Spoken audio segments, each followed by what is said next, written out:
Corona की दूसरी लहर को कौन भूला होगा? कौन भूला होगा कि कैसे ऑक्सीजन के बगैर लोगों ने तड़प तड़प कर दम तोड़ा। खुद केंद्र सरकार ने राज्यों के लिए ऑक्सीजन का इंतजाम किया था। प्रधानमंत्री नरेंद्र मोदी से लेकर इस देश के हर मुख्यमंत्री ने ऑक्सीजन की कमी की बात की थी।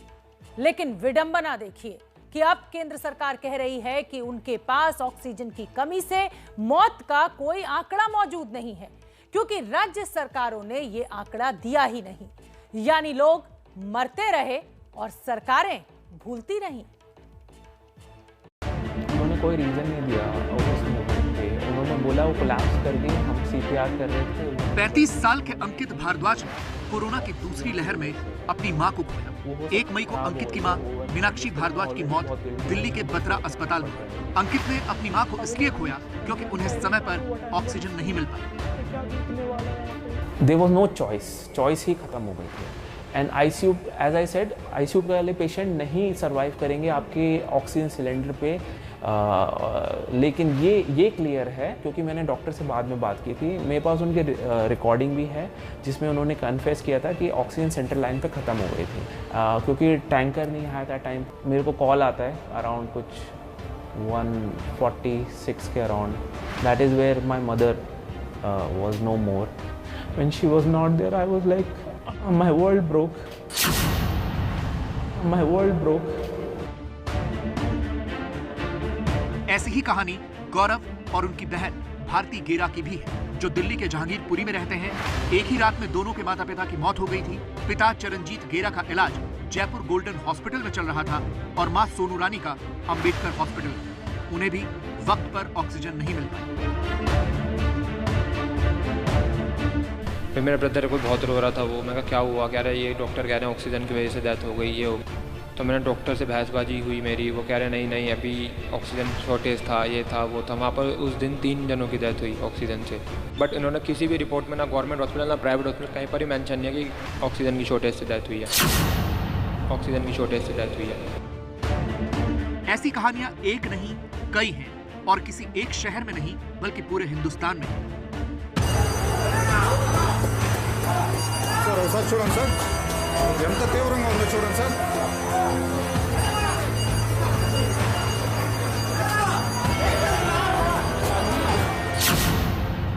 पूरे देश ने यह देखा कि कैसे ऑक्सीजन की कमी से लोगों ने तड़प तड़प कर जान दी। उन हालात को, उन तस्वीरों को कोई याद नहीं करना चाहता।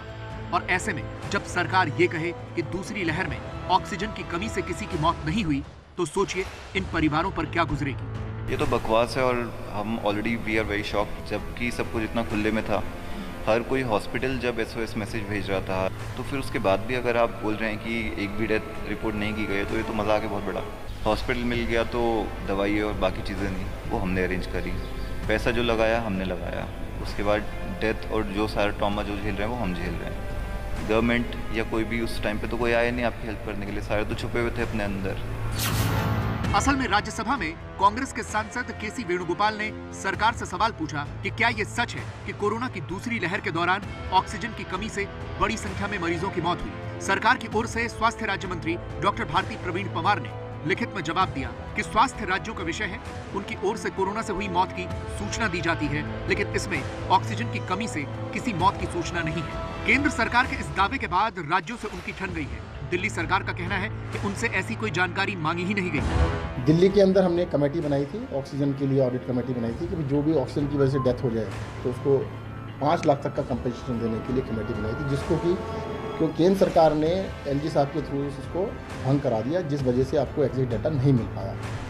सरकार की तरफ से बीजेपी की प्रेस कॉन्फ्रेंस हुई, जिसमें संबित पात्रा ने फिर यह दावा किया कि राज्यों की तरफ से केंद्र सरकार को ऑक्सीजन से हुई मौत की कोई जानकारी नहीं दी गई।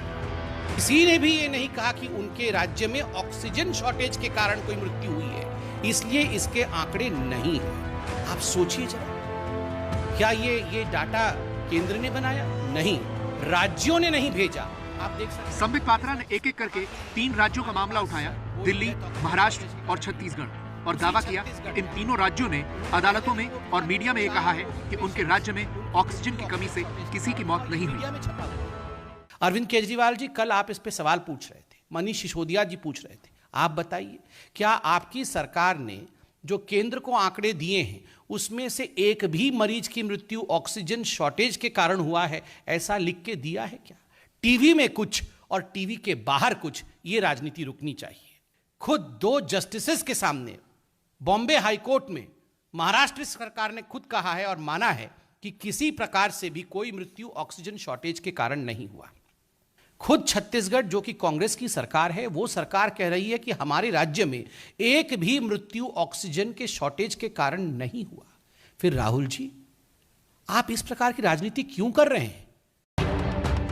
संबित पात्रा उन राज्यों का जिक्र तो कर रहे हैं जहां उनकी सरकार नहीं है, लेकिन उन राज्यों की बात नहीं कर रहे जहां उनकी पार्टी सत्ता में है। और बीजेपी शासित सबसे बड़ा राज्य है उत्तर प्रदेश, जहां कोरोना की दूसरी लहर में सबसे ज्यादा बुरा हाल था।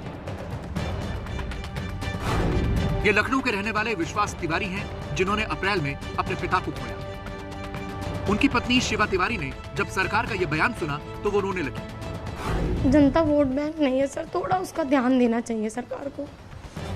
अप्रैल के महीने में विश्वास तिवारी के पिता कृष्ण कुमार तिवारी को कोविड हुआ था। ऑक्सीजन लेवल गिरा तो पहले तो बेड नहीं मिला, बड़ी मुश्किल से एक अस्पताल में बेड मिला भी तो अस्पताल में ऑक्सीजन नहीं मिली और उनकी मौत हो गई। पहले निकले घर से तो ट्रामा सेंटर गए सर, ट्रामा सेंटर में किसी ने हमारी बात नहीं सुनी, हम लोग बाहर से उनको लेके वापस आ गए, हम लोग उनको एडमिट नहीं करा पाए। उसके बाद सर वहाँ से हम लोग सिविल हॉस्पिटल गए, वहाँ गए तो सर काफ़ी सोर्स के बाद सर थोड़ी देर उनको इमरजेंसी में रखा, बहुत कहने सुनने पे वो भी नहीं ले रहे थे, इमरजेंसी में रखा। वहाँ पे उन्होंने उनको ऑक्सीजन लगाई, उनको लगाई, दूसरा पेशेंट आया, उनका मास्क निकाल के दूसरे पेशेंट को लगा दिया, तीसरा आया वही मास्क निकाल के उसको लगा दिया। सर किसी के साथ कोई डिस्टेंसिंग, कोई सोशलाइजेशन कुछ नहीं था वहाँ पे। इसके अलावा भी बीजेपी शासित बहुत से राज्यों में ऑक्सीजन की कमी से मौत के कई केस हैं। असल में सरकारों के लिए जनता सिर्फ वोट बैंक है। सरकारें अगर जनता को अपना समझती तो वो इन जख्मों पर ऐसा नमक न छिड़कती।